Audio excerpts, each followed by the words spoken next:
முடிஞ்ச எங்கள் technology side நான் இருக்கிறோம் சோனியோட. ஸோ நான் போயிட்டு வந்து தான் அந்த ப்ரொமோட் செஞ்சோம். ஆக்சுவலாக அது ஒரு வாரத்துக்கு முன்னாடி போயிட்டு வந்தேன் பிடிஎல். ஸோ அந்த செய்கிறப்ப தான் நானே செஞ்சிருந்த தலைவர் அப்படின்னு சொல்லிட்டு செய்கிறோம். தொட்டு பார்த்தேன், ஒரிஜினலாக தொட்டு பார்த்தேன். அந்த ஒரு சந்தோஷம், அதோடைய வெளிப்பாடு தான் அந்த ஒரு வெறி. இப்போ அன்னைக்கு சொல்ல, இப்போ இதில் அதில் 2 பேர் தான் இருந்திருப்பீங்க. நான் சொல்கிறேன் திருப்பி, அக்யூரேசின்னு சொல்லுவாங்க. ஒரு பாம்பு போடுறாங்கன்னா அது போய் உழுவுது ஒரு இடத்துல. வேர்ல்டில் உள்ள அத்தனை ஏவுகணையோட அக்யூரேசி எப்படின்னா, இங்கே போட்டோன்னா அது மேபி அந்த பஸ் ஸ்டாண்டில் போய் விழுவும். இதுதான் அதோட அக்யூரேசி.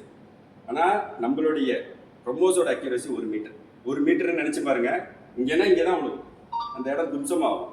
அதே மாதிரி தான் பாகிஸ்தான் நிலைகளை வந்து வித்தின் 4 டேஸில் அந்த நிலைகளில் வந்து 9 நிலைகளை அடிச்சு தூக்குறாங்க. ப்ரொமோஸ் போனது இது வரைக்கும் ப்ரொமோஷனுங்கிறத ஒரு இடத்துல கூட டிக்ளேர் பண்ணல.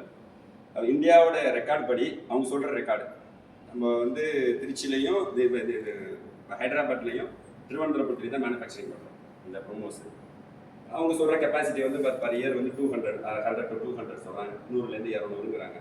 ஆனால் நம்மள்கிட்ட இருக்கிறது வந்து 14,000க்கு மேலே இருக்கிறது இந்த ஒரு தனியார் அமைப்பு வந்து சொல்கிறாங்க. 14,000 இருக்குது. அதேமாரி சைனாவும் பாகிஸ்தான் நிலைகள் மேலே, முக்கியமான நிலைகள் மேலே 2000 ஏவுகணைகள் வந்து டைரக்ஷன் அடிக்குது. அடித்தா 7 நாளில் 7 பேரை பாகிஸ்தான்